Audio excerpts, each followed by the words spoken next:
the mountain, and it was like almost as wide as one of the humps, and it was very low. It's coming across the sky, and as it's moving, it's blocking and unblocking the stars.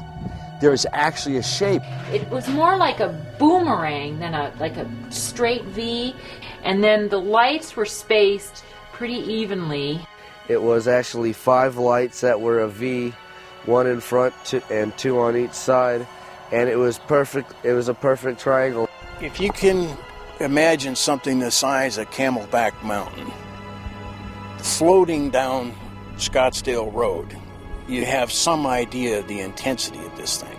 The object we saw, if we opened up a newspaper, you could not block out the object that we saw. People say, Mike, now you saw a B-2 bomber. My response was we could land all 40 of our B-2 bombers on the wing of that craft. You know, it's one of the biggest things I've ever seen that moved like that. I mean, it was just enormous. It happened last night, and eyewitnesses who saw it say it's like nothing they've ever seen before. I don't know if it was as big as an aircraft carrier. It might have been. Because I've never seen an aircraft carrier fly. It barely missed that mountain. Really? Yeah, came floating over the mountain. So had you not looked up, you wouldn't have known it was there? No, my daughter, it was 8:30 at night. My daughter was coming over here, and she ran in and said, Mom, you have got to see this. So we all... There was such an uproar about what people described seeing that we also did a story about it back in 1997. The first report of a strange flying object came at about 8:20 that night from a former police officer in Paulden, Arizona. Over the next 40 minutes, people gave similar reports of an object along a 200-mile route south to Phoenix and Tucson. It was gunmetal black. It wasn't shiny. It wasn't invisible. It was more of a dull, bluish black color. And we both just stayed there and looked at it for a couple minutes, and it was completely silent. When you look down the street on a hot day in Phoenix, above the street's like it's really wavy, and you see everything kind of distorted, and that's what it looked like up inside the middle of the craft. It was just gliding, and then it stopped, and then it, like, the sides retracted a little, and then it was gone. Just went. Acceleration to deceleration, it was no noise the whole time. And not a sound. Explanations have been tossed about that there were flares, that there were planes flying in formation. But Mark and Robin, we checked with the FAA today, we checked with Sky Harbor, and we checked with Luke Air Force Base, and there's been no official explanation of those strange bright lights last night. Oh, I'm going to order a full, investigation of this through DPS. We're going to make all the necessary inquiries, and we're going to get to the bottom of it. We're going to find out if it was a UFO.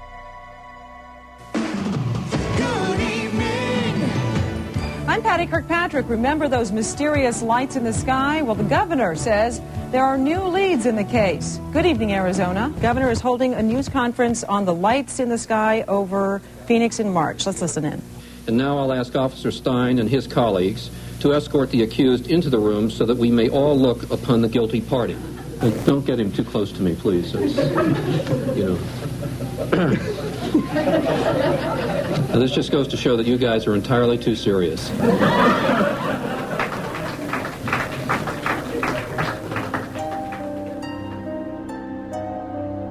I think what really irritated me was the joke the governor pulled with the Martian.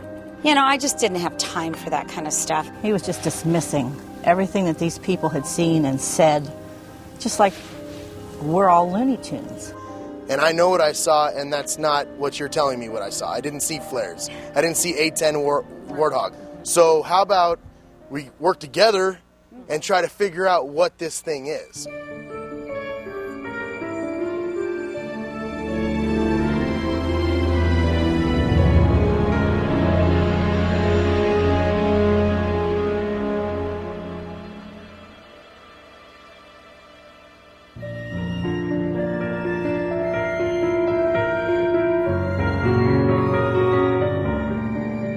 So when you hear someone says they saw a UFO, you think they're crazy? Yes, I think they're crazy, yes. What puzzles me is why people laugh at the subject of UFOs, but when the laughter stops, everyone secretly wants to know, are they real? You see that now? See that big one? See it going? Do you see it? Get with this. I don't know if I want to know if UFOs are real. Because then that raises a lot of other issues. Who are they? Why are they here? Are they going to hurt me? Do they have chocolate? When I told my father I wanted to make a documentary about UFOs, he said I was crazy. In fact, my whole family did. And 95% of the time, this stuff is crazy. But the remaining 5%, that is what keeps me going. This man in the saucer, can you describe him? What year was this taken, do you know? I'm James Fox, and I've been curious about UFOs for a long time. And if you look down at the very bottom, there's the little disc. Very curious. Look at that. Evidently, the Air Force is curious too. In pursuit of this obligation, And in 1952, they admitted it. we have received and analyzed between 1 and 2,000 reports. There have been a certain percentage of this volume of reports that have been made by credible observers of relatively incredible things. All blacked out? Wonder what was under there. With the help of investigative reporter Leslie Kane, I decided to put together some of the best witnesses from around the world for this film. Almost 10 years after the termination of Project Blue Book. The cases and photographs you are about to see represent some of the best evidence that UFOs are real. Objects of unknown origin, what were they after? The beam of light that came down at our feet. Ms. James? Beams were going down into the WSA. Hey, we are all in the limo and we're on... The operator in the tower would verify that, and several of us. So they were looking for fissile material. I hear the same question over and over. If UFOs are real, then surely someone in the know would be talking. So what time are we actually going on the air? Or I think 6 o'clock, you guys. Hey, Chris. You want us to all sign in individually? Yes, we need everyone to sign in.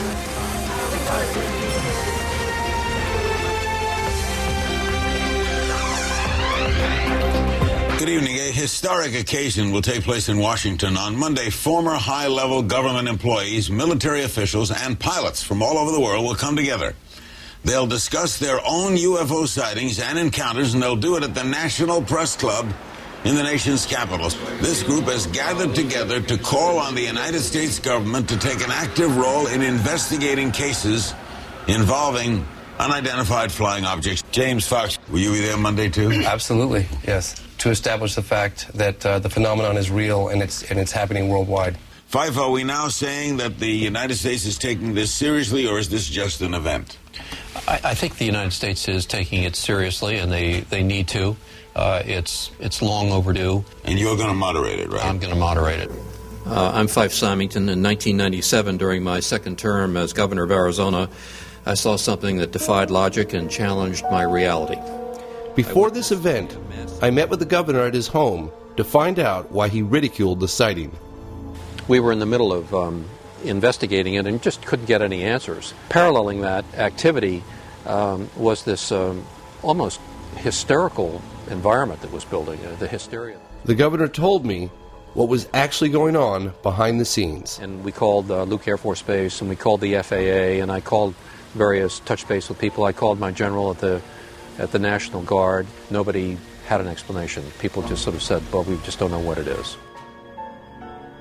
Phoenix Councilwoman Frances Barwood was one of the only elected representatives willing to push for an investigation. I would have thought that they would have wanted to do an investigation, but apparently they would rather ignore it. I don't know why. At Barwood's request, Senator John McCain looked into the matter personally. We asked the Air Force to look into it, and this was the first response that we've gotten. We're going to go back and ask them to look at it again. Senator McCain wrote letters to both the National Archives and the Air Force. Both claimed not to have jurisdiction over such matters. I was kind of surprised at that response. But there are people who said they saw things, and whenever that happens, they deserve at least an investigation, it seems to me. The Air Force explanation eventually provided to Senator McCain was military flares dropped from A-10 Warthogs between 9:30 and 10 p.m.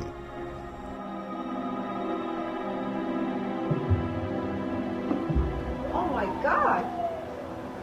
Oh. I hit pay dirt. Finally. According to some analysts, these lights captured on film were flares. Well, that is a totally different configuration than we've ever seen before. Yep. But this does not account for the large boomerang-shaped object seen by the governor and hundreds, possibly thousands of others across the state beginning several hours earlier. I mean, it clearly had a shape to it, and a big shape, and it was a constant shape. And you can't control flares that way. There's just no way they were flares. Why can't they tell us? I mean, what's it going to hurt? I would like for them to come out and say, that's top secret, and we're not going to tell you what it was. The V formation. I was only able to find one video taken of the earlier sightings. Over a period of somewhere between. I was, however, given this video taken by an Army colonel a few years earlier. It reminds me of what Arizona witnesses described seeing. There's no sound, and it's not planes flying in formation. I don't hear anything, do you? No, I don't hear anything. What in the hell is that? Can you see the stars? Can you see through it? Right behind it. Yeah, I see it now. And it's that's not planes flying in formation behind it either. It's another triangle. What would you say to the people about it? I'd say I saw an unidentified flying object of massive proportions float over the city of Phoenix and Scottsdale, and I don't have the damnedest clue what it was. I saw it. It was over my house. I saw it for 5 minutes. It wasn't something that was a flash that I only saw for a second. Could it have been? I know what I saw. And I get very upset, and I was wondering why they won't find out what it was.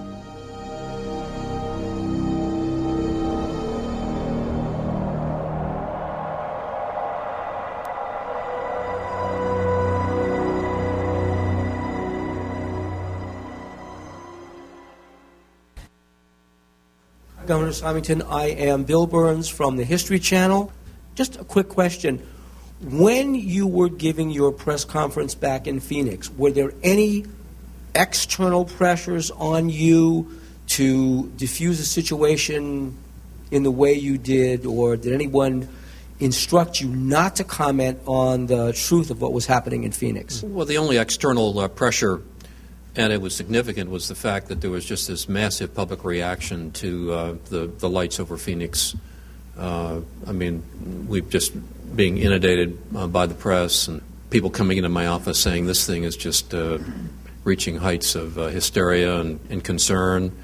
I'd never seen that before. I mean, I'd been in office for quite a while, and I'd never seen kind of that reaction. And so three of us sort of sat down at the end and decided to try to lighten the mood a little bit. Well, I'd like now to set the record straight. I never meant to ridicule anyone. My office did make inquiries as to the origin of the craft, but to this day they remain unanswered. I still don't know what it was. As a pilot and a former Air Force officer, I can definitively say that this craft did not resemble any man-made object that I'd ever seen. Well, I now know that I'm not alone in witnessing something extraordinary. That's the bottom line. There are many high-ranking military, aviation, and government officials, many of whom are here today, who share my concerns. Some of them have truly exceptional stories to tell. Hundreds of people saw a majestic triangular craft with a span of approximately 120 feet. Powerful beaming spotlights moving very slowly without making any significant noise, but in several cases accelerating to very high speeds. Physical traces on the ground from the craft were confirmed by the local police. The official conclusion of Japan in 1979 was that about 15% of the cases remained unidentified after careful analysis by our experts. Fue entonces que me acerqué a 100 metros del objeto. Tenía unos 10 metros de diámetro, estaba como esmaltado con una cúpula de color crema sobre una base metálica ancha y circular. No tenía motores, ni escapes, ni ventanas, ni alas o antenas. Carecía de todos los implementos típicos de un avión y sin ningún sistema visible de propulsión. Lamentablemente, el tema relacionado con los ovnis se encuentra muy contaminado y con una importante cantidad de información falsa.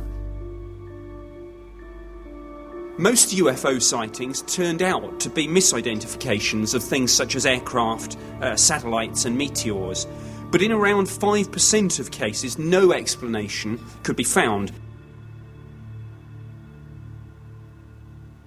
Washington, D.C. is no stranger to this story.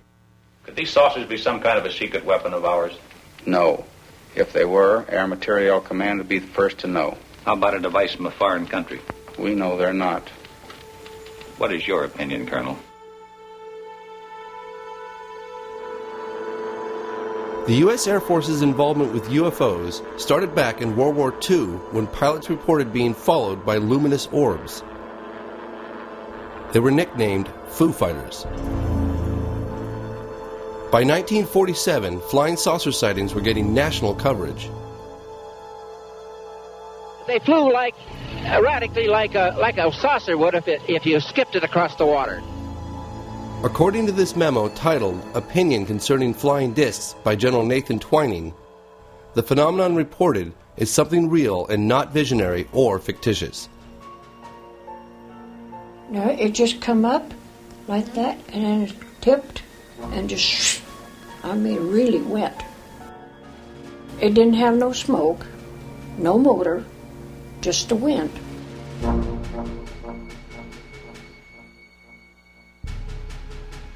It went fast. I've never seen anything go so fast in my life as that thing went. Yeah. The sightings over Washington in July 1952 were just part of one of the biggest and most impressive UFO waves in all UFO history. This incident was witnessed by the public, military pilots, and air traffic control. The pilots went aloft. They saw a luminous glowing object out in front of them right where the radar indicated it to be. So you had ground radar, airborne radar, and the pilots' visual sightings. Look magazine reported that radar operators at Washington National Airport tracked UFOs at speeds up to 7,000 miles per hour. I'm here to discuss the so-called flying saucers. Major General Samford, who was the Director of Information of the Air Force, called a press conference which was characterized at the time as being the largest press conference since World War II. The Air Force interest in this problem has been due to our feeling of an obligation to identify and analyze to the best of our ability anything in the air that may have the possibility of threat or menace to the United States. There have been a certain percentage of this volume of reports that have been made by credible observers of relatively incredible things. It is this group of observations that we now are attempting to resolve. Did the Joint Chiefs of Staff talk to you or concern you about the unknown and the unidentified flying object? Oh, yes, we discussed it at every conference that we had with the military, and they never were able to make me a concrete report on. Do you have anything on the subject, sir? No, I haven't anything on the subject, and there's always things like that going on, flying saucers. And there were senior Air Force generals convinced that we had interplanetary visitors. And they were setting the policy. And they were behind the Life magazine article of, I believe, April 1952, which was titled, "Do We Have Interplanetary Visitors?" And you read the story, the answer obviously was yes. With the cooperation of the United States Air Force, Life magazine conducted an exhaustive one-year study.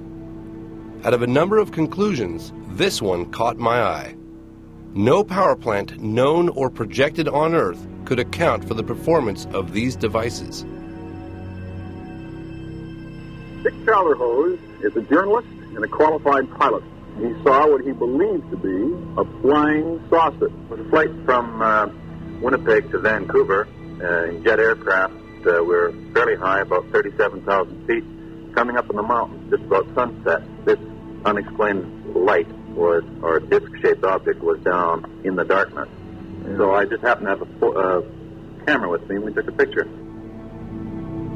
In my opinion, I think they were worried that it would panic the public if they knew that someone had vehicles that had this kind of performance way back right after World War II, a period of time.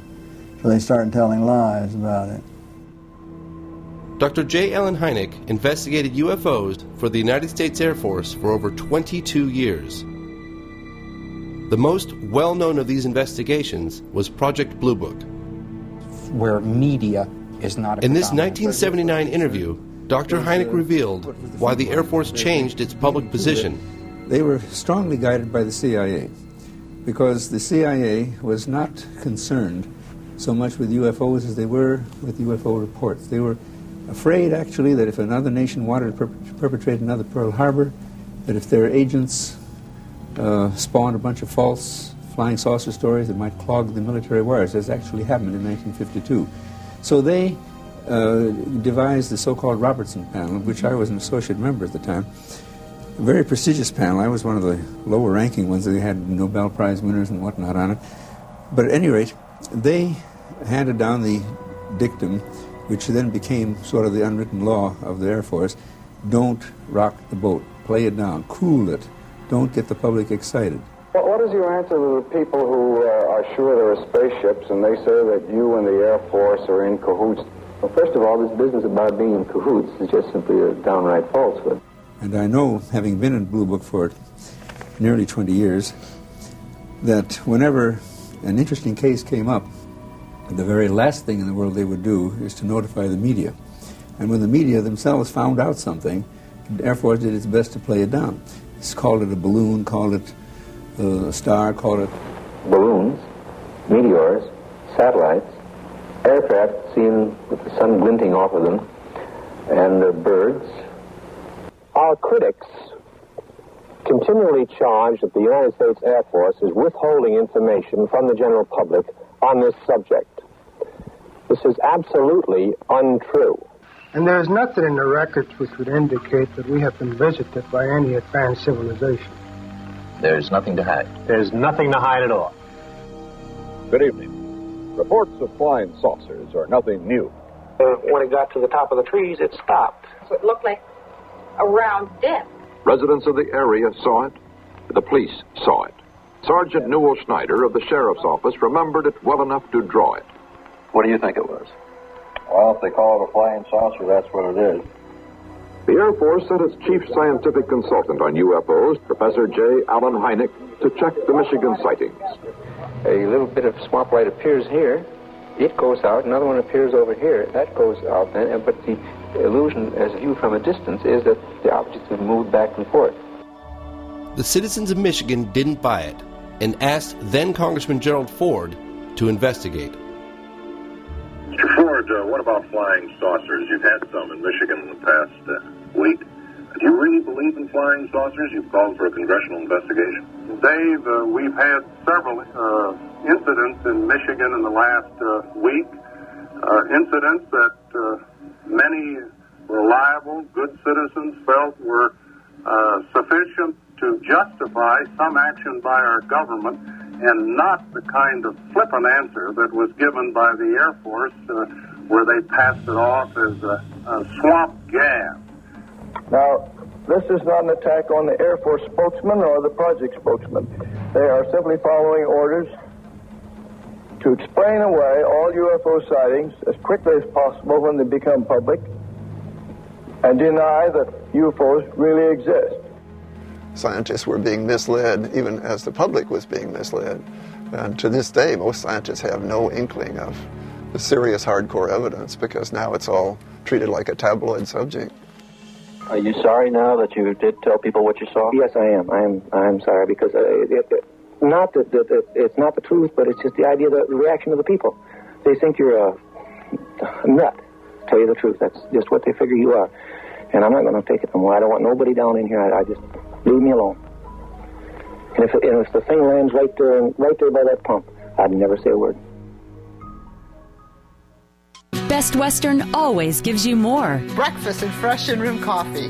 Free high-speed internet access. our free Best Western Rewards card. Now you can get up to 4 times more. Just stay any 2, 3, or 4 nights between September 13th and November 22nd, and you can earn double, triple, or even quadruple points when you pay with your MasterCard card.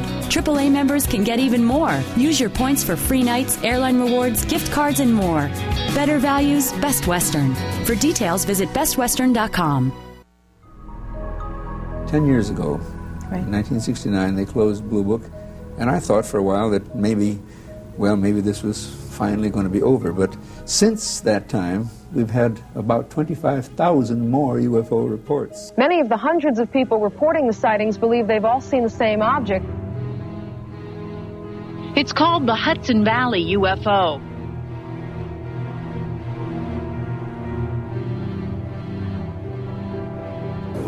Stop playing. I'm going to tell you something, honey. I don't know what the hell it is. It moved in a very straight line, very slowly. There was absolutely no noise. There was not a sound. And it moved smoothly? Very smoothly, almost like it was floating. It was silent, it was hovering. I mean, airplanes can't hover. Do you believe in UFOs? Personally, no, sir. How do you know that you're not being used? How do you know that you know the full story when you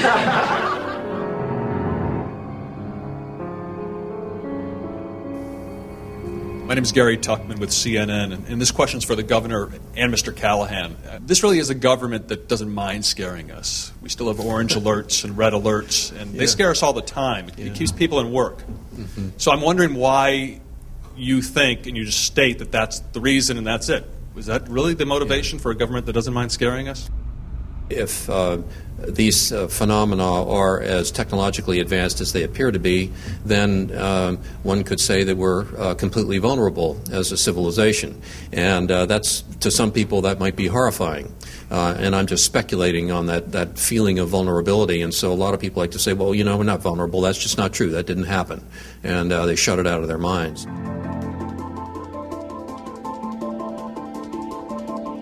Because Well, that's something. I know what companies are from. Well, we could do a little round table introduction then, if because a few of us have only just met and things like that. Yeah, we met today already, extensively. After the program last evening, they did the survey on the internet, and they asked people, do you believe in UFOs? What were the results, 75 or 80%? 83% said yes. So you have a chance here. We have a chance. We have an opening. Hey. You make it. You guys are all here? We were talking bad about you. Really? Someone said to be here for 6:30. I think 6:30 is the right time. We've had a crate of I got wine. here, no one was here yet, so I came back. No. The night before our big event at the National Press Club, we all met for dinner. Certainly one of the people that I spoke to was a meteorological officer. My dream was coming true. Here I was, surrounded by credible people who were about to share incredible stories. So these are reliable witnesses. Yeah. There were generals, pilots, physicists, an FAA official, an Air Force colonel. I'd never been in a room full of so many people of this caliber comfortably talking about the existence of UFOs. We were enjoying our time together. It was remarkable how everyone had something extraordinary in common. There was a mutual understanding, and I got some answers to some big questions. Why did the French government do what they did by releasing the UFO files just recently? It took 15 years to convince to do something.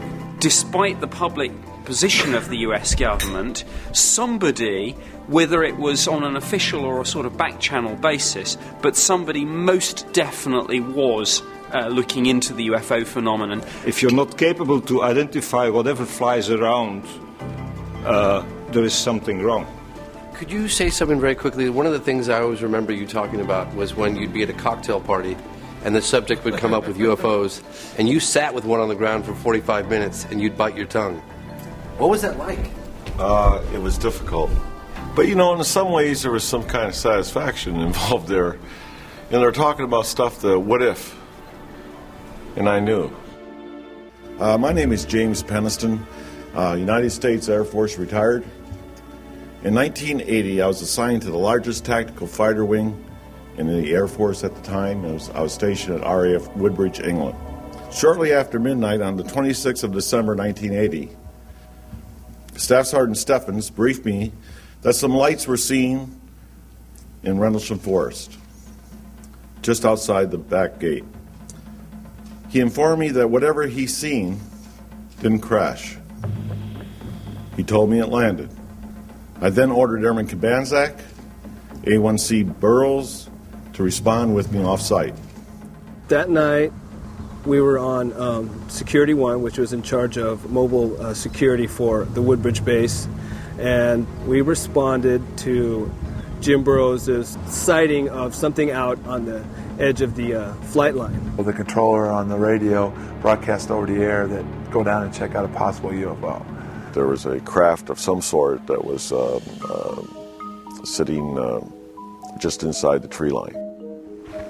When we arrived to the suspected crash site, it quickly became apparent that we were not dealing with a plane crash, or for that matter, anything else we've ever responded to. Burroughs would say to Jim Pennison, "Do you see that? Do you see what's out there at the edge of the trees?" It was just bright lights, and the only way you can describe it is, I guess you'd call it an object. At that point in time, 3 of us had direct observation of the craft. I then asked Airman Kabanzak to relay the radio transmissions back to our control center. Burroughs and I proceeded towards the craft. The only noise we heard out in the woods was the noise of the animals. Just as Burroughs and I entered the tree line, the shape of the craft was defined. The closer we got, the more the white light dissipated, but what appeared was a triangular craft. When we approached it, it was, I say it measured probably about 9 feet long, maybe 6 feet high, a little higher, maybe 6.5 feet. The lighting emanated from the fabric of the craft, and it would actually move around. I mean, it would move. You'd have different locations where maybe a little blue lighting was going into it, or maybe a little red. And then there must have been some type of lighting underneath of it because it silhouetted the aircraft itself. I went around and started doing a 360 walk around the area, taking, recording my observations. I was looking underneath the craft like that. I had taken quite detailed notes on that. Type of aircraft still unknown. No apparent landing gear. No sound, but appears to be pulsating somehow. Yeah, it was pretty nerve-wracking. I mean, there's something there right in front of you. You don't know what it is. I would go ahead and feel the craft, which was warm. There was static electricity in the air. Very warm to touch. Identifying markings are on left front side. As I came around to the one side of the craft, there was etching on the faced me just above the center part of the craft itself. Of course, this is done all freehand as I was walking around the craft, but these symbols ran from left to right across, and then underneath that line of symbols was this, which is triangular, and some type of circle here, some type of circle here, and a larger circle here. And of course, all this was filled in with the etching part of it. I was curious about the symbols that Jim Pennison copied in his logbook. I had these symbols enlarged and then showed them to cryptologist and mathematician George Daglish. I wanted to know if he had any ideas as to what they might mean. The first symbol looks to me like a vessel with a steering oar afloat in some sort of medium. The second symbol looks like a glyph associated with a mathematical idea known as the Fibonacci series, which is found everywhere in nature. And this is what we have here. The root of a Fibonacci series, 1, 2, and 3, taken as a whole, which is a rather clever glyph, all in one. Mr. Daglish stressed that this was only speculation, but I found his interpretations quite interesting, especially since I've always heard that the only universal language would be mathematics. From that glyph. So this is the last glyph, and how did you decipher this? They could represent an apse in an orbit, a perigee, or an apogee. And if they are apogees and perigees, it means that the orbiter is doing a highly precessive orbit, like that. So if you were going to survey a planet, and this is an orbiter, I assume, which would be a very sensible arrangement if you were using the vehicle as a surveying vehicle, because you would get a maximum look at the planet. I don't think they were trying to send us a metaphysical message about the beauty of life or the reason for the universe or anything like that, or their own existence. I think it's just more a utilitarian marking so they knew what craft they were dealing with. I knew that that craft could not have been made by man. 3, 2, 1, see ya!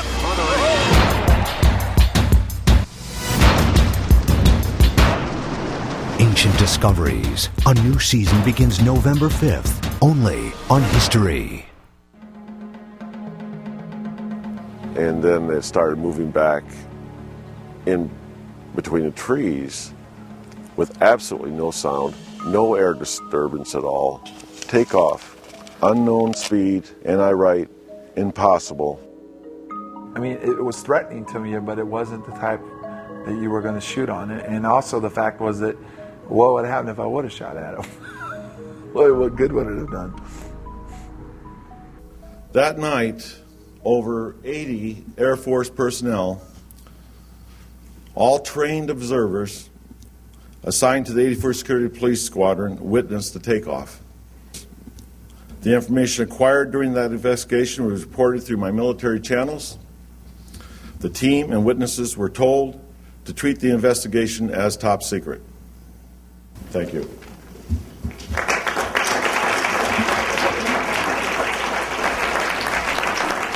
As the deputy base commander, Colonel Charles Holt was in charge of the investigation when he too became a witness. In late December 1980, I was called upon to investigate a very strange event, an event that was distracting our security police from their primary duties. I believe that he went out there to debunk the whole situation, and I think he got in the middle of a situation he couldn't explain either.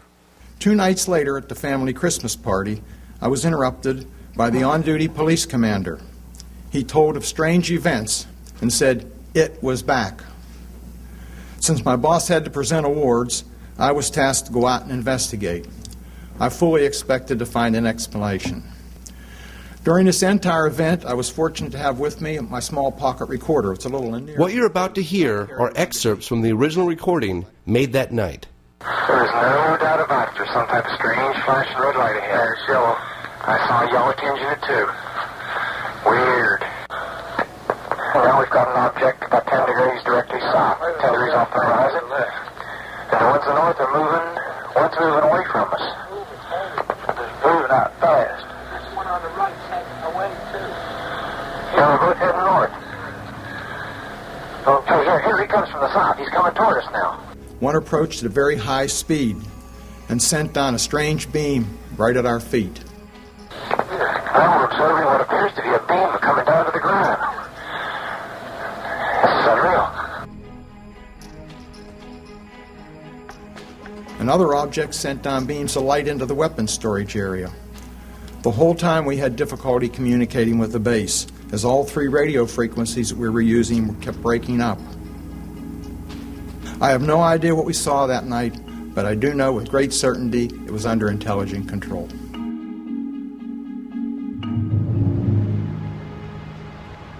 Five-star Admiral Lord Hill Norton had been pressuring Parliament to provide clear answers on this case. I wanted to know if he believed a UFO actually landed at a U.S. airbase in England. That is one explanation, that it actually happened, as Colonel Holt reported. The other explanation is that it didn't. And in that case, one is bound to assume that Colonel Holt and all his men were hallucinating. The British Ministry of Defence's position is that nothing of any defense interest took place. This position was strongly criticized by the Admiral.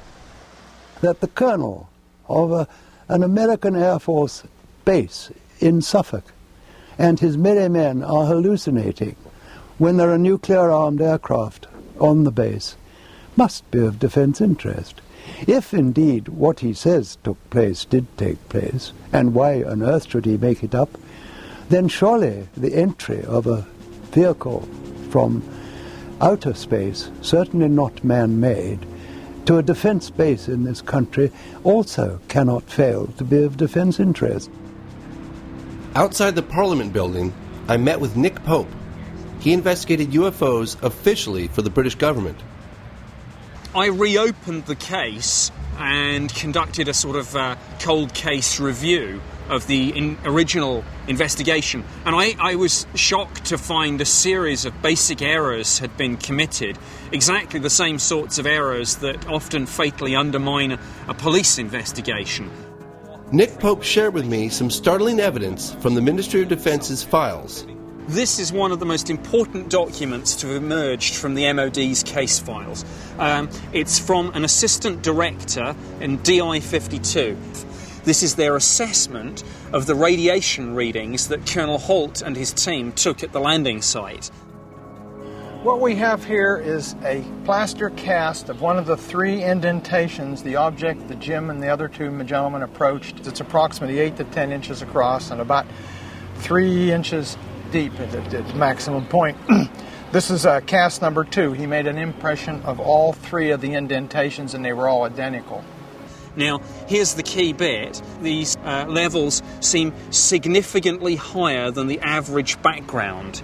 And in fact, and I double-checked this with some other government scientists, it's about 8 times normal. So this is absolute proof positive from the MOD's own documentation that something extraordinary happened.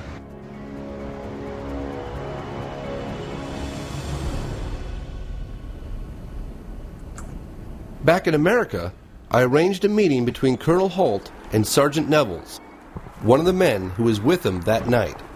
Well, I don't believe it. Hello, sir. How are you doing today? It's been a long time. These men shared an extraordinary experience, one that puzzles them to this day. Still wobble a little bit, but I make it. I was glad to have brought them together after 28 years. If you've been there and done that, it's a whole lot different than the skeptics that we sometimes run around with, and they can't believe us. And a lot of the other people that were involved, especially Peniston and Burroughs and all, have had all kinds of complications and career problems. I did too.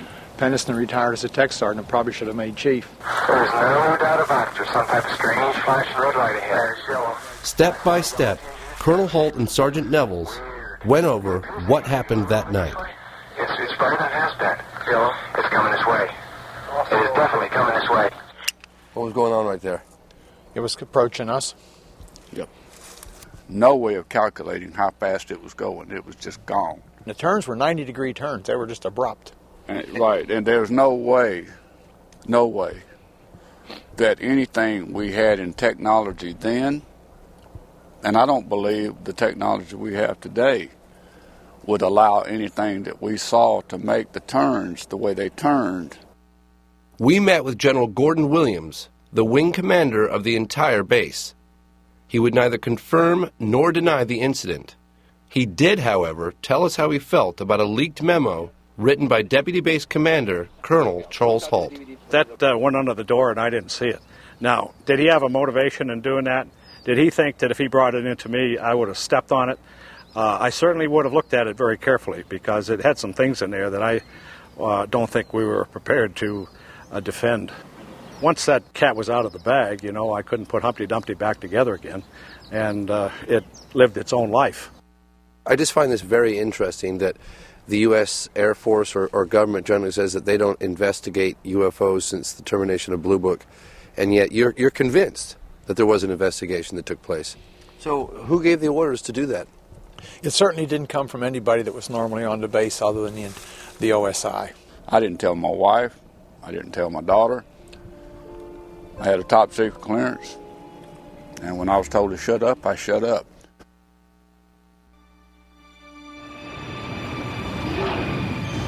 去る11月17日、日航貨物機がアンカレッジで UFO を目撃した。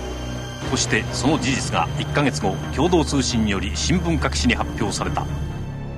What I'm about to tell you is about an event that never happened. For an event that never happened, FAA official John Callahan certainly has a lot of evidence. They brought the voice tapes. He kept audio recordings between the cockpit and the tower as the incident unfolded. He has 30 minutes of taped radar that confirms the UFO, a chart that documents all the objects in the 747's flight path, and the official FAA report. Event that never happened.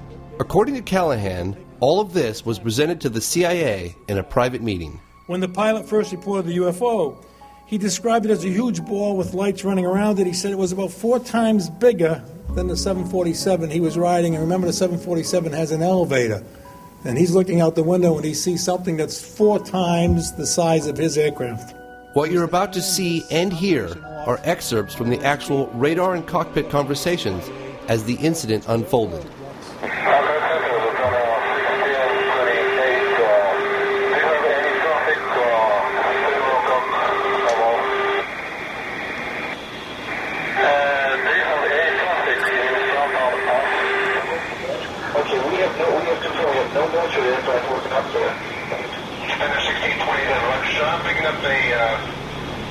Hit on the radar, approximately 5 miles in trail, your 6 o'clock position. Do you concur? Commander 1620, sir, if you're able to identify the type of aircraft, if you can tell whether it's military or civilian.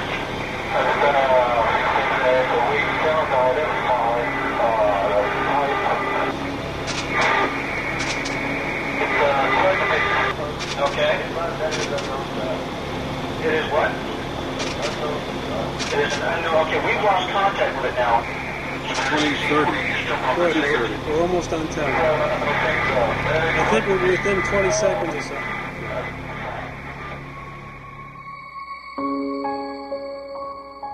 So one time he says it's over here at 12 o'clock and 8 miles, and when the antenna goes by, we see a target there. 10 seconds later, it is now behind him. 6-7 miles behind him. So it's going from 8 miles out here to 6 or 7 miles back here, really in only 5 or 6 seconds. When I went back to headquarters, I gave Admiral England a quick briefing and showed him the video. He set up a briefing with the President Reagan scientific staff. He told me my function was to hand this operation off to those people. And those people ended up being the CIA, the President's group, a bunch of grunts that came to the meeting. The CIA said to all the people there, this event never happened. We were never here. And you're all sworn to secrecy. We are confiscating all this data. And they did. They took everything that was in the room. In those days, when you printed out something from the computer... Fortunately, he kept copies of everything back in his office. That's the end of my speech. Who are you going to believe? Your lying eyes or the government?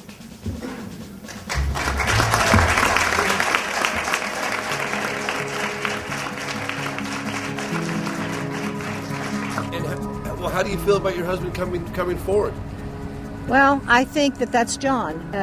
John is comfortable in what he says and what he does, and that what he sees, he will tell what he sees, and I don't think anybody is going to tell him that he can't. And I'm proud of him. I think he does a good job, and he's telling the world what it should know. One of our greatest success stories was getting General Jafari from Iran to D.C. It took 3 months of negotiations to get his visa. Jafari was one of 2 Iranian fighter pilots ordered to intercept a UFO hovering over Tehran, Iran in 1976. The pilot in the first jet lost instrumentation and communication. When he got too close to the brilliant object, so he headed back. About 10 minutes later, they scrambled a second jet which I was piloting. General Jafari scrambled his F-4 Phantom jet to get a closer look.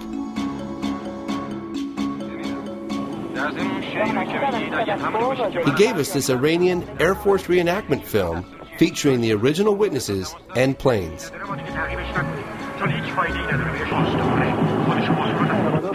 Even though Jafari's F-4 fighter jet was traveling at the speed of sound, it was nowhere near fast enough.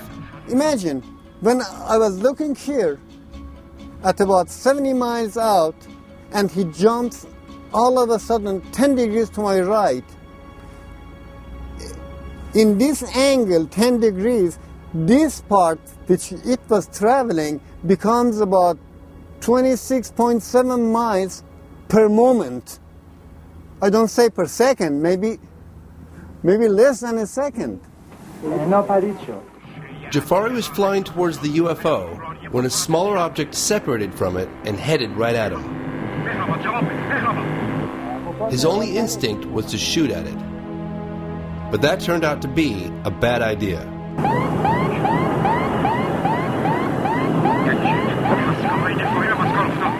All the instruments were fluctuating with the garbles and the radio, so I was really frightened. So I decided to turn away, and I said, if it comes closer than about 4 miles, I will jump out. So, having maneuvered away from the object, Jafari's control panel returned to normal, and he regained contact with the tower.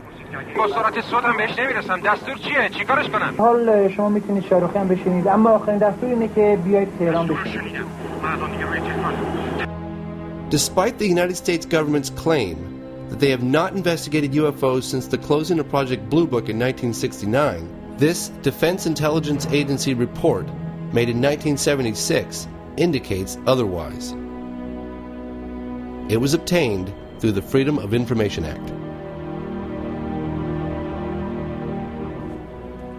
So you think the reason why they're not telling us is because they can't trust everyone?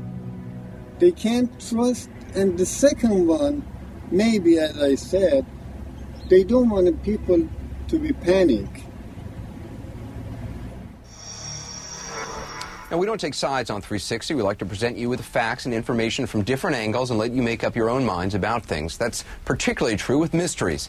And for many Americans, there's no mystery greater than UFOs. James Fox helped organize today's UFO-related event in Washington. He joins me now, along with astronomer, former Air Force pilot and skeptic, James McGahey. Thanks for being with us, both of you. What this panel is calling for is essentially some sort of government investigation of it. Why shouldn't there be further investigation?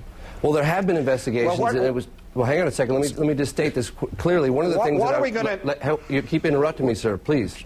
One of the things I want to mention very quickly is that the official position from the Air Force is that they terminated Project Blue Book in 1969, and there has been no official investigation since then. However, we found evidence to suggest the contrary. On a number of cases in Tehran, the general said the Americans were making discreet inquiries about the case there, as well as Bentwaters, England. The colonel said that the OSI came in and investigated that case. So you believe there is a government investigation going on, you just want it more public?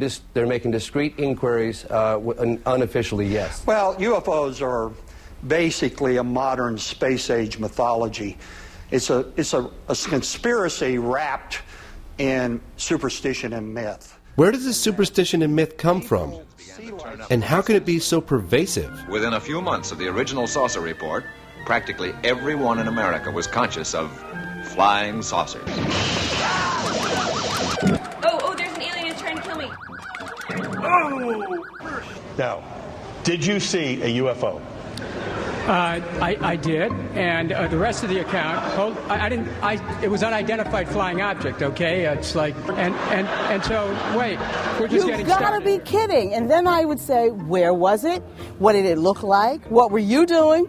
How much had you had before you saw it? It was probably some other satellite or a fast-moving airplane that they saw. I wouldn't believe them.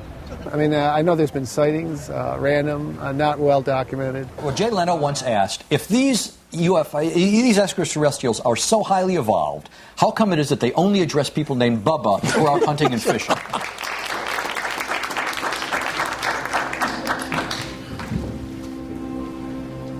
Ladies and gentlemen, good morning. My name is Wilfried de Brouwer. I'm a retired Major General of the Belgian Air Force, and I was Chief Operations in the Air Staff at the time that an exceptional UFO wave took place over Belgium.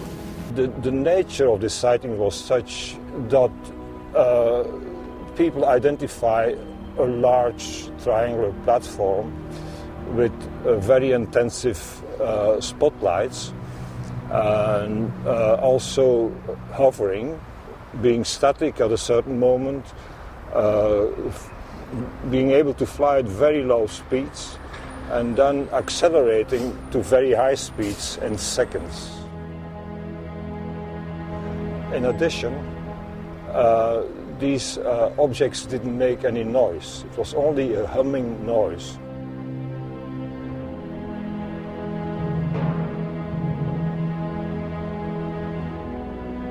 Were there ever any inquiries from the American government to the Belgian Air Force regarding unidentified flying objects? Yes.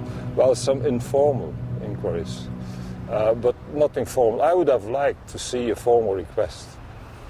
But some people came to my office and asked about this phenomenon and also what we thought about it. And asked to have a copy of a video which was taken by one of the aircraft which tried to intercept one of these objects. And I said, yes, you can have a copy, providing there is a formal request. And we never received a formal request.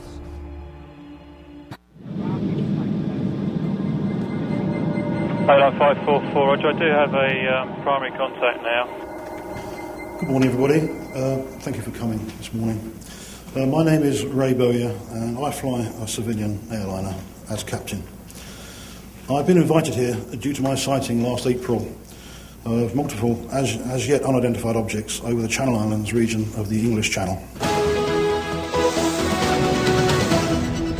Thanks for joining us. Pilots and aircraft passengers have confirmed sightings of a large unidentified flying object off the coast of Guernsey. The mysterious shapes were spotted earlier in the week and are described as a long, motionless object that measured up to a mile wide. Airline 544, zone pass message.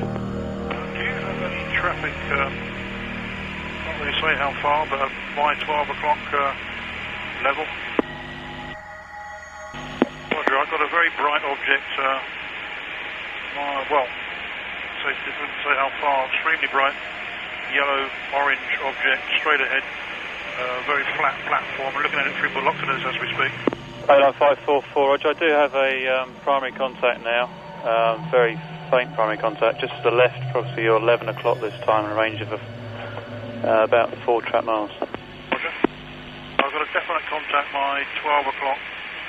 Very bright yellow object looking, well, like a cigar. Jersey Bladder 832. The zone asked us to look if we could see an object which is being seen by A-Line at the moment. We've got something about 8 o'clock resembling the description. Roger, and 832. Roger, what range would you estimate that target? Around about the similar range to Albany from us now. Well, looking through binoculars as I am now, there's a second one just appeared behind the first one from where I am. Roger 544, just confirming that all the passengers can see this aircraft. I've got the island visual, it's dead ahead, can't say how far, probably 5 miles, but it's staying the same size. Looks to be off the north-northwest coast of Albany. Airline 544, Roger, would you like descent? Please, I better go down, I think. Airline 544, Roger, descend to altitude 2,000 feet, the QNH is 1021. 2,000 feet, 1021. It's very plain to see from where I am now, without any binoculars. Were you scared? I wasn't too happy, put it that way. I was quite glad to get on the ground and have a cup of tea. We flew to Guernsey, an island off the northwest coast of France, to get some first-hand testimony where the sighting took place. Here, we met with Captain Ray Bowyer and 2 of his passengers. We're travelling back from Southampton to Albany in a Tryliner. I had noticed Ray looking out through the windscreen with his binoculars, which is quite unusual. I saw Ray turn around and talk to someone behind him while we were flying. Now, it wasn't worrying from the standpoint of flying, but it was unusual. And he was gesturing to something down below. On nearing the object, a second identical shape appeared beyond the first. Both objects were of a flattened disc shape with a dark area to the right. They were brilliant yellow with light emanating from within, and I estimated them to be up to possibly a mile across. I pointed it out to John. He had to lean across me to be able to see it. It was like that. This was a big object in the sky, very, very big object. And I didn't want to be too close to it. So it was at that time anyway where we had to descend to land. And with both objects still visible and to a lot of the passengers in the back of the aircraft, we descended through the 2,000-foot haze layer and lost sight of it. So, Ray, why didn't you bring this to the attention of your passengers? I mean, normally when a pilot sees something of interest, he says, if you look out to your left, you'll see... Yeah, New York. Right, you know, really? It was a little bit far away from it. Well, it was... I didn't want to alarm anybody at that point. There again, as we got closer to these objects, there was no hiding it. They were just there.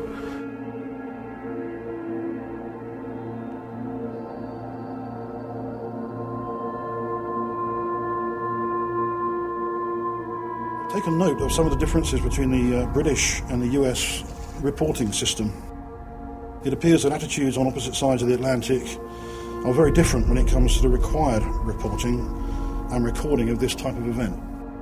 I would have been shocked if I was told that the CAA in UK would obstruct an investigation, or if the CAA told me that what I had seen was something entirely different.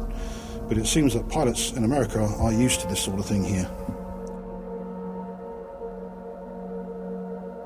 I returned home from Guernsey to find a DVD sent to me from Salida, Colorado.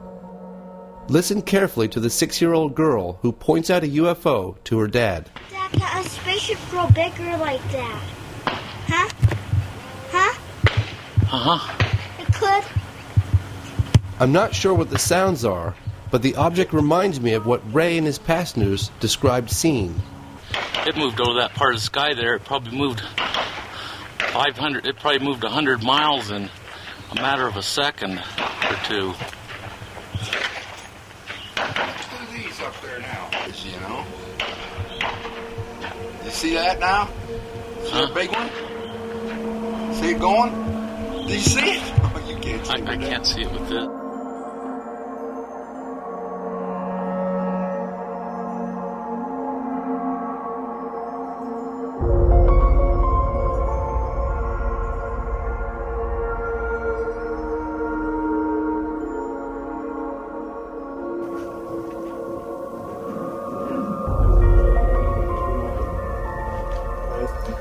My name is Jean-Charles Duboc.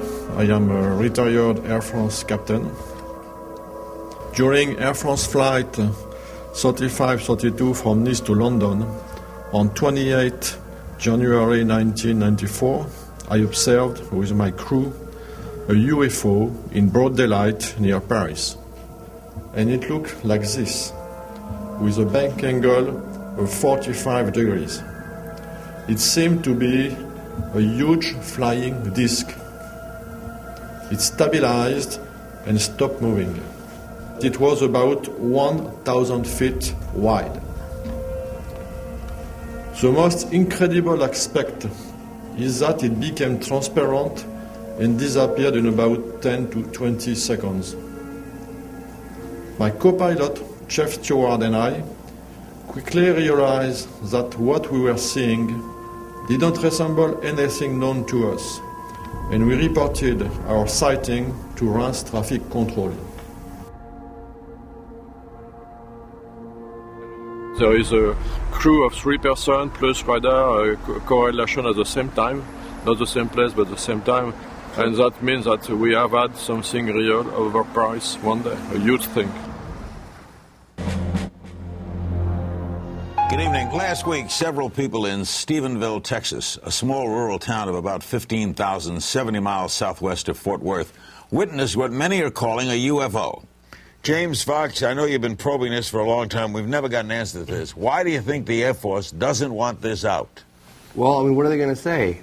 We don't know what's flying around in our airspace with impunity? Why can't they say that? I think that possibly could. I wish they would. If the Air Force is listening tonight, why don't you tell us the truth?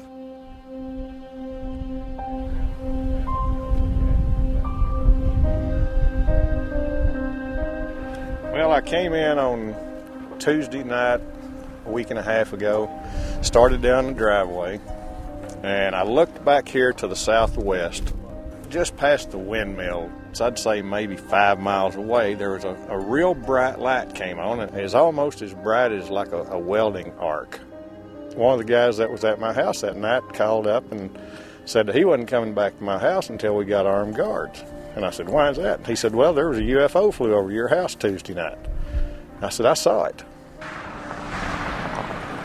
I was so distracted by what I saw that you could have had a train go in front of me and I wouldn't probably heard it, because I was so focused on these lights. But I do not remember hearing any noise at all whatsoever.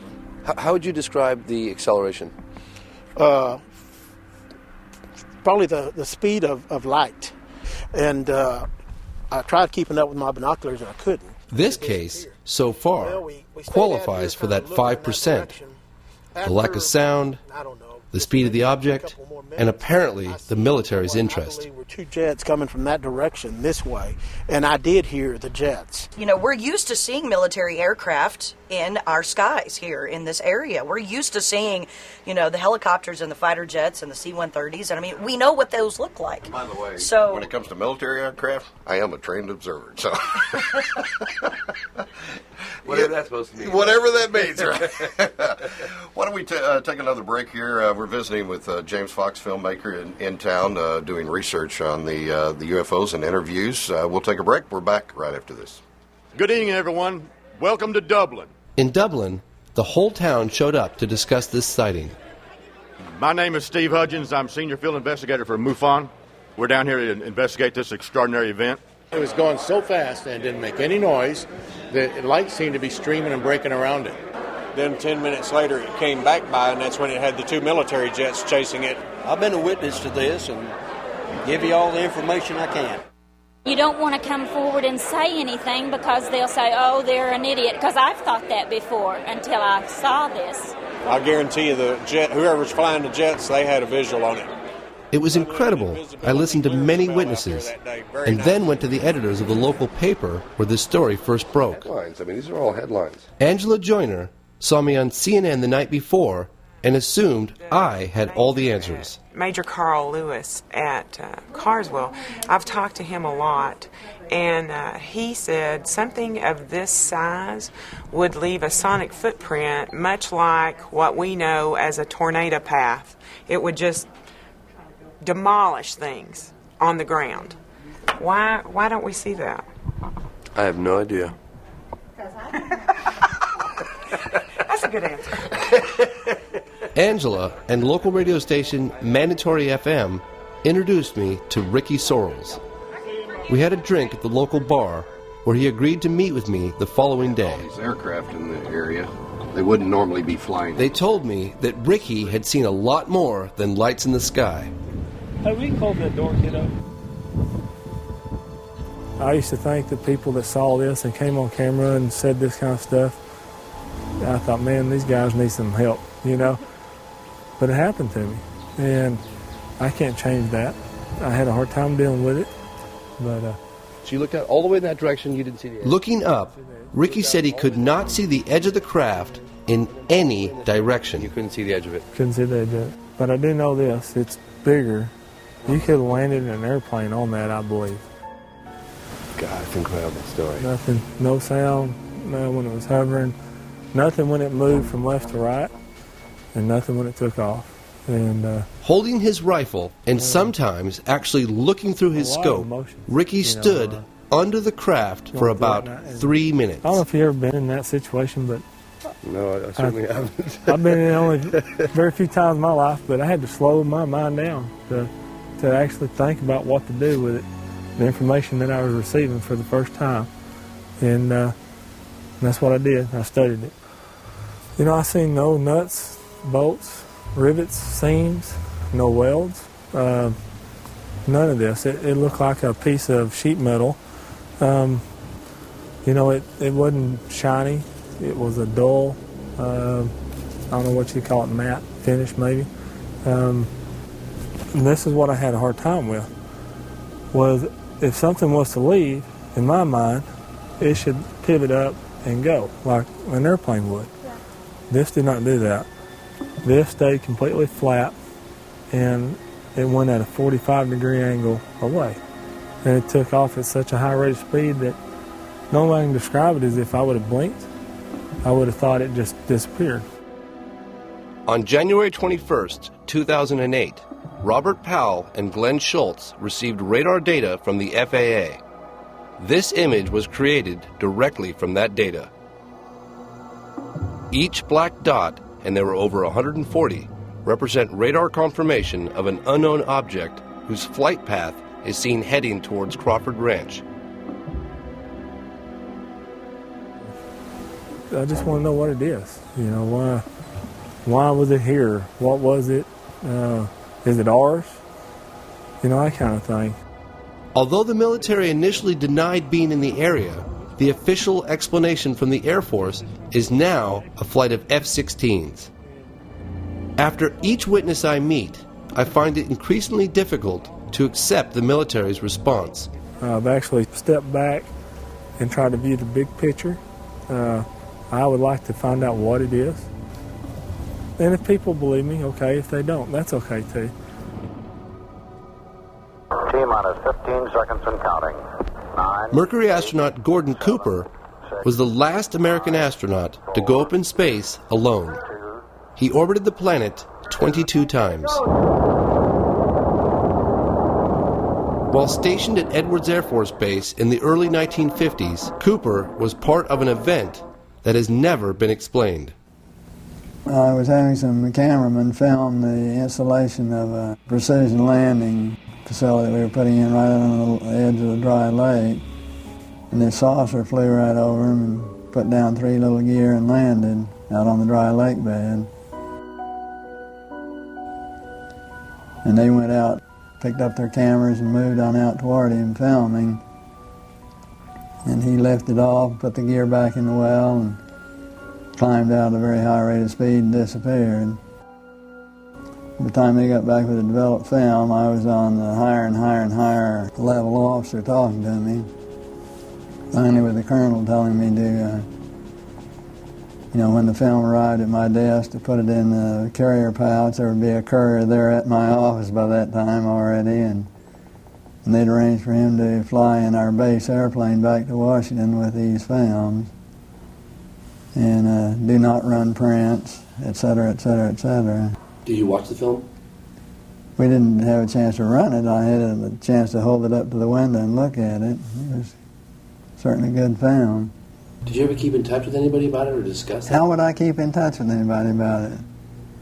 There's no way within the military or within the government of keeping track of something that is classified unless you're directly involved in it, and I was not. This meeting was a turning point for my father. Gordon Cooper was an icon of his generation, and my father was amazed by his story. At that point in time, there was no doubt in my mind that this vehicle was made at some other place than here on Earth. That must have been extraordinary. Yeah, well, Buck Rogers and Flash Gordon coming true. After the film was sent to Washington, it was never seen or heard of again.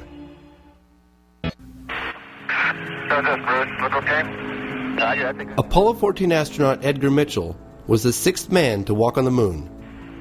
He has met with people in military and government positions from several countries who have privately shared with him information about UFOs. Seem to be well-documented events that represent flying craft that do not match anything we have in an earthbound arsenal.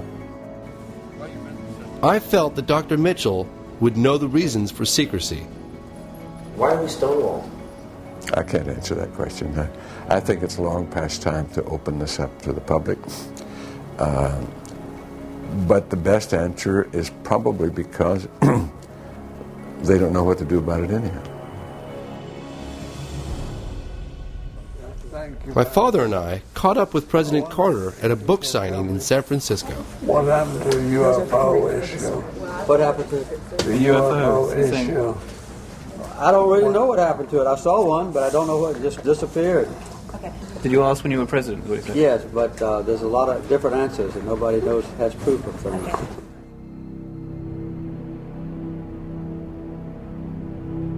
The question of secrecy has puzzled me for years. I asked the panelists in D.C. to offer possible explanations.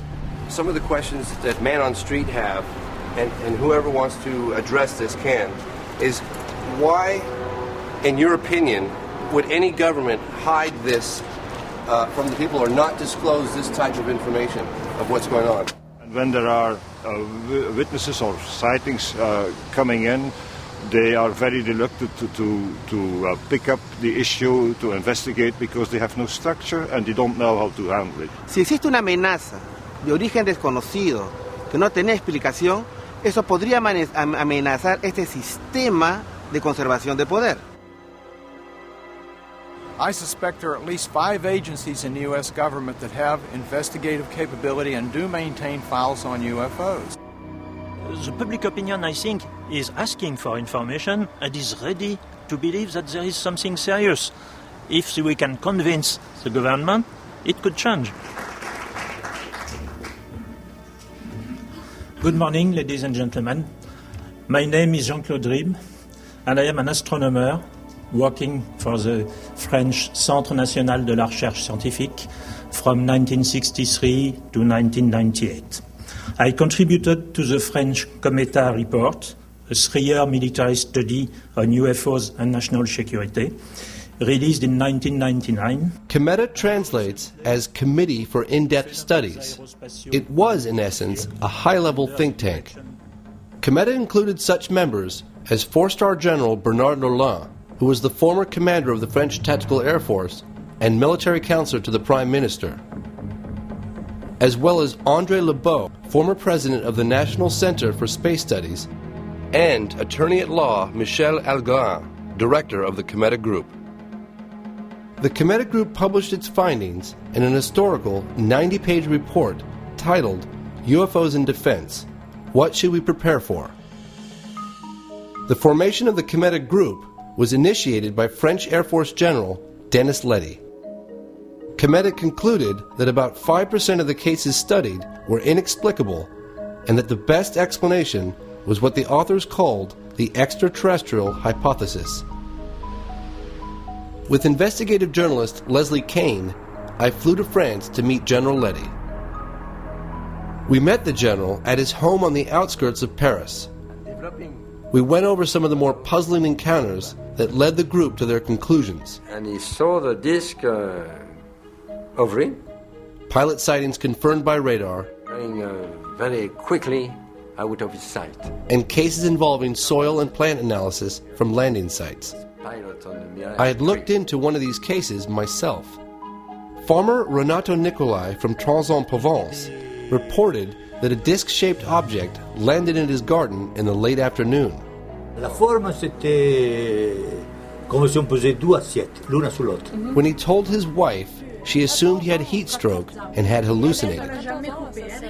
However, scientific analysis of the landing site showed high levels of radiation, and when I visited the site back in 1999, almost 20 years later, nothing had grown in that spot.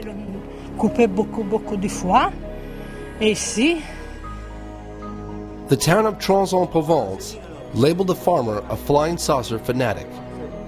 Je peux pas dire que c'était une soucoupe volante, que c'était... J'ai vu quelque chose. Oui. Il s'est posé, il est reparti. What we're looking at? I mean, what is this photograph? General Letty also shared with us some impressive photographic cases. One of these was featured on the cover of the Cometa report. So it's mapping? Is it mapping the ground? Mapping the ground? And developing... A mapping plane from the government of Costa Rica was flying at 10,000 feet. It had a high-resolution camera running automatically under the fuselage, taking a picture every 17 seconds. On one of the frames, this object was captured.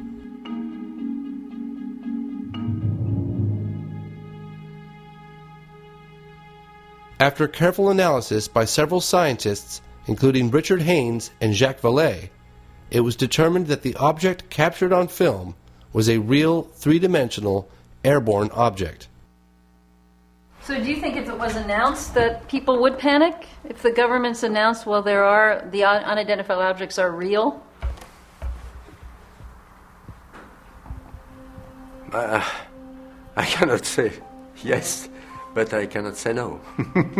I asked the general to explain the Cometa report's extraterrestrial hypothesis. For us, we think that the best explanation is that object came from outside. We don't say they come from outside, but the best explanation is that hypothesis. In 2007, an investigative branch of CNES, the French equivalent of NASA, made 1,600 sightings spanning 5 decades available to the public.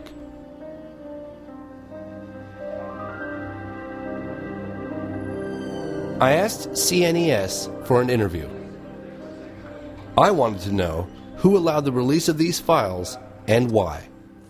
C'est le président du Centre national d'études spatiales, quand il a décidé de remettre en route l'activité du GEPAN, de réorganiser, qui a donné comme mission de travailler de façon transparente vis-à-vis du public et des médias. We reviewed several extraordinary cases. Some even involved landings.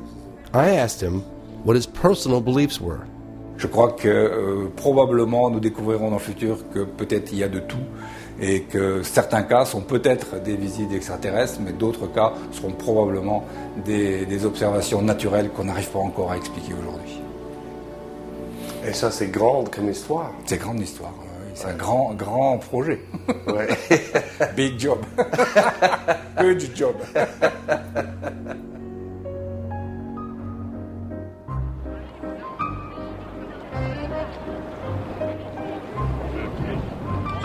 I wanted to know how releasing this information might have affected the people of France. We took to the streets. J'ai vu un ovni, vous croyez tout de suite qu'il est fou? Non, je pense qu'il doit y avoir des hallucinations ou certains trucs qui permettent de penser qu'on a vu un ovni alors qu'il n'y en avait pas.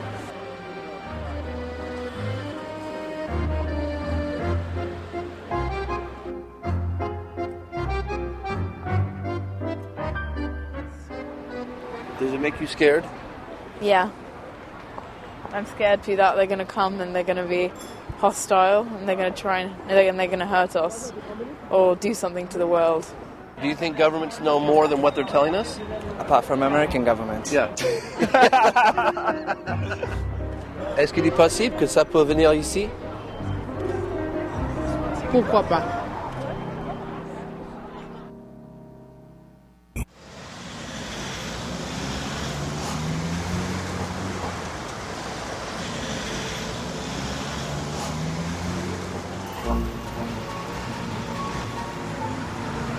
So what do you think that the British government, the MOD, is preparing for any type of disclosure? Or do you think it's just how's it going to happen? Or is it going to happen? It's not going to be, as I say, disclosure with a big D. Right. It's going to be disclosure with a small d. In other words, we will be releasing the files, but... In May 2008, the British government began the process of releasing its entire archive of UFO files. From 1991 through to 1994, I was the desk officer responsible for these investigations.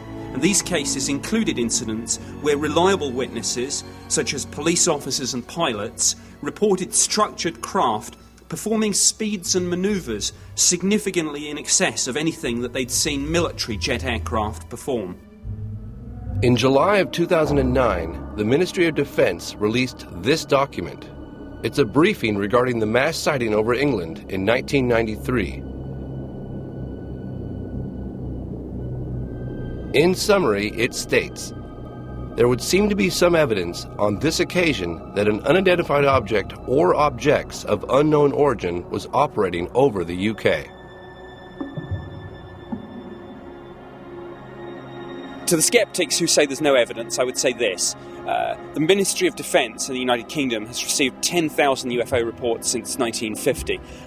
Not just lights in the sky, but structured craft, sometimes tracked on radar. But don't take my word for it. All this can be viewed at the National Archives on the Ministry of Defence website. So the evidence is right out there. The phenomenon has not changed a great deal, has not changed materially since 1947. And I'm quite sure that neither we nor the Russians had anything like the capabilities demonstrated by the UFOs in 47. I don't think we have now. Thousands of witnesses now, credible witnesses, which can confirm that indeed this so. Activities which cannot be related to terrestrial activities. They're not aerodynamic. There's something else. And the suspicion is that they're anti-gravity or some kind of electromagnetic, gravitic drive to them, which would explain a lot of things that goes on, including the electromagnetic effects on vehicles and so forth. Furthermore, it is not customary for countries to test their secret weapons or secret devices in 133 different countries all over the place. And also, from a moral standpoint, I doubt very much that we would have sent astronauts to the moon using antiquated chemical fuels if we had a way of doing it much more efficiently. If we have, then it's criminal that's being kept strictly in military hands, because this would solve all of our energy problems in the world.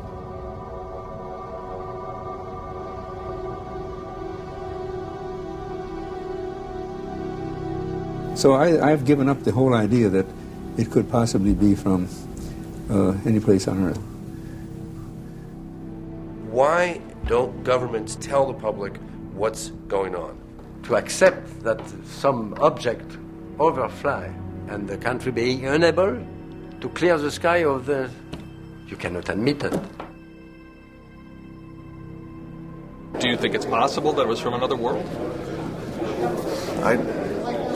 My Air Force training says I can't think that way, okay? A story this big, there's no way it could be kept secret from the public. What do you say to someone like that says that? Well, somebody's kept it pretty secret for quite a while, haven't they? Our country needs to reopen its official investigation that it shut down in 1969. The United States government can no longer shun an international dialogue about this phenomenon, and we invite the government to work in cooperation with countries as represented on both sides of me here today. This position is supported by President Clinton's former Chief of Staff, John Podesta. Podesta, also an advisor to President Obama, spoke at a 2002 press conference organized by the Coalition for Freedom of Information. I think it's time to open the books on questions that have remained in the dark, on the question of government investigations of UFOs. It's time to find out what the truth really is that's out there. We ought to do it really because it's right. We ought to do it because the American people, quite frankly, can handle the truth. And we ought to do it because it's the law. Bring up these witnesses from the Air Force and the National Aeronautics and Space Agency. Have them interrogated by members of the House or Senate committee. Let them put their records on the line.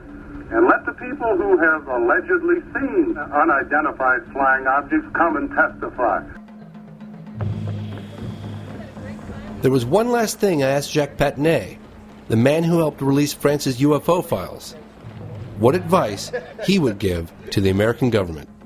Bon, j'ai pas vraiment de conseils à donner au gouvernement américain. Je pense qu'il est. Mais bon, je pense que simplement dire que je pense pas qu'il faut avoir peur de la diffusion de ces informations. Voilà, c'est tout.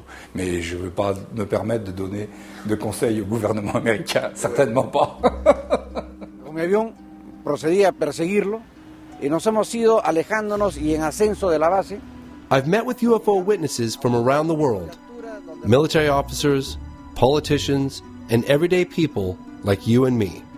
And he says, this target over here... They come forward with nothing to gain and everything to lose because they want answers. All the way across this valley. Not the same old explanations of swamp gas, military flares, weather balloons, or misidentified aircraft, but the truth. There's no reason for me not to say what I saw. I had nothing to hide. I have nothing to gain. You know, maybe somebody involved with the U.S. government knows the origin of these craft, but I don't.